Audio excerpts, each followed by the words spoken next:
The Tao of Self-Confidence, episode 235. Welcome to the Tao of Self-Confidence, where I share stories of amazing women who have discovered their inner journey to self-confidence. Visit our website at thetaoofselfconfidence.com. Your inner journey to self-confidence awaits. Well, hello friend. Welcome to the Tao of Self-Confidence, where I share stories of amazing women who have discovered their inner journey to self-confidence. I'm your host today, Sheena Yap Chan, and today I have a phenomenal lady on the show. She is a filmmaker, and she's here today to share her story on self-confidence. So without further ado, I'm going to introduce you to Maria Tran. Maria, how are you today? Maybe you can fill in a little bit more about yourself to our listeners. Yeah, sure. So, hi everyone. My name is Maria, and basically I'm a filmmaker of the martial arts action genre. A lot of the works I do, I've done a bit of acting in it, as well as producing, writing. But I've done 2 movies in China, one in Vietnam to work with Roger Corman, made a TV show, martial arts genre in Australia. So I've been doing this for about 7 years now, but pretty much coming from a background of psychology, not a film student, but being able to get into the field and work in it and then make a change, I guess. Awesome. Well, thanks for sharing that. And Maria, what's your cultural background? Yeah, my background is Australian-born Vietnamese. Thanks for sharing that. And what would be your favorite self-confidence quote? It would be by Bruce Lee. Action is the high road to self-confidence and self-esteem. Where it is open, all energies flow towards it. It comes readily to most people, and its rewards are tangible. I love it. And, I truly believe, if you want to be confident or build self-confidence, the main thing is taking action, regardless of what happens, regardless of the result, because taking action still takes a lot of courage to do, especially if it's something that you're scared to do. So, I think that's a great quote. And in your own words, how would you define self-confidence?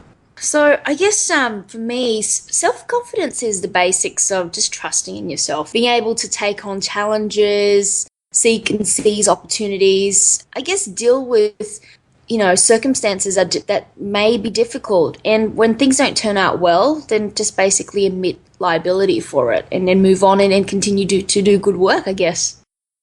I like that definition, and I like that you said, because we all go through challenges and obstacles, and it's not the end of the world as we sometimes think it may be. It's just, getting back up and just keep on moving, keep on doing the thing that you want, keep on getting that goal or that dream life that you want to live. So great definition. And Maria, what was your life like before your discovery of self-confidence?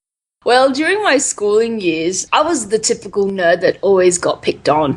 I had something that was called a social, sort of an anxiety attack when I'm always around people. And not only that, my parents moved around a lot looking for work. So I never got a chance to plant myself down in one region and really build on, friends and peers that, really brought the best out of me. And yeah, so basically growing up was pretty much being stuck in the library and sort of imagining an alternate life. And I guess it was after some time of introspection, I realized I just did not want to live like that. I just did not want to be the wallflower. I want to do something different. Yeah.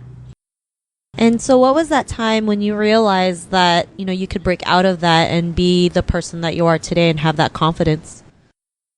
It would be probably about 15 years ago in 2001. I was in year 11, and I think during that time my parents were both, fighting, arguing, and I was always in the middle of their heated arguments. So when my cousins came by from another state, they sort of offered me to move out and start anew, and I think I basically took up the chance. I mean, being someone who's sort of very, homely kind of little girl, sort of very nerdy, trying to always please her parents, just decided to leave home at 16. And I packed my bags and then basically left and went on my adventures, I guess.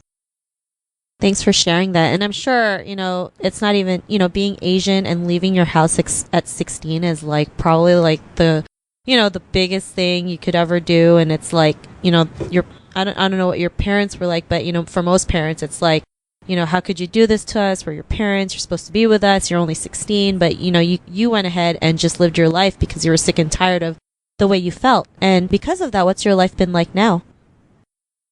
I guess since then, life I felt was like an adventure rather than living in fear, rather than being worried and afraid of people, I realized that, this new beginning 15 years ago allowed me to be whoever I wanted to be. I started to, be less fearful in social situations, having less of an inhibition, and more courageous. And that's why I ventured into doing acting as well, because it allowed me to explore that. But all in all, just getting a chance to live life and find my inner drive and find that sort of purpose and what you're supposed to do in this lifetime. Thanks for sharing that. And, Maria, to the woman who's listening to your episode, she may be in her own journey of self-confidence and is going through a similar situation. What would be that one tip you would give to her? I guess for her to embrace the fear.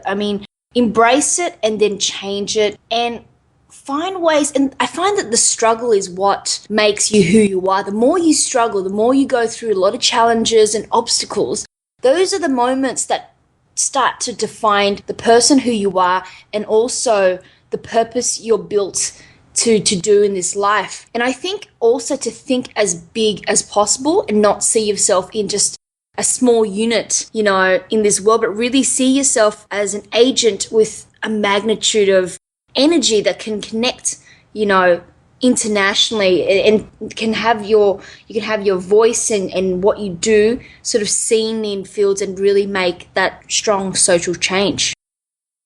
Great tip, and I love that, right? Especially when you said embracing your fears. I think that's the one thing that stops most women, especially Asian women, from going out there and doing their thing because they're so scared.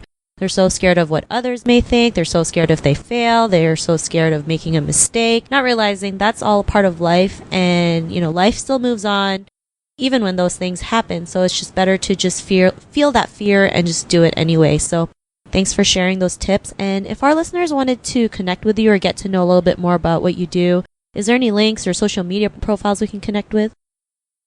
They can always, Wikipedia me and find me on Facebook, or even go to mariatran.com. So there's many different ways for them to connect with me, and feel free to drop in a line and say hi, I guess.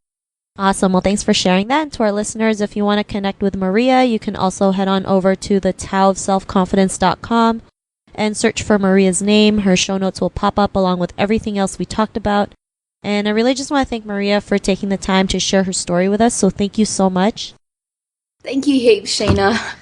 No problem. It was an honor to have you on the show. And to our listeners, be on the lookout for another new episode of another amazing woman's journey to self-confidence. And we'll talk to you soon. Bye for now. Thank you for tuning in to another amazing episode of the Tao of Self-Confidence. Want to learn how you can use podcasting to market your business? Download your free report by visiting our website at thetaoofselfconfidence.com. Your inner journey to self-confidence awaits.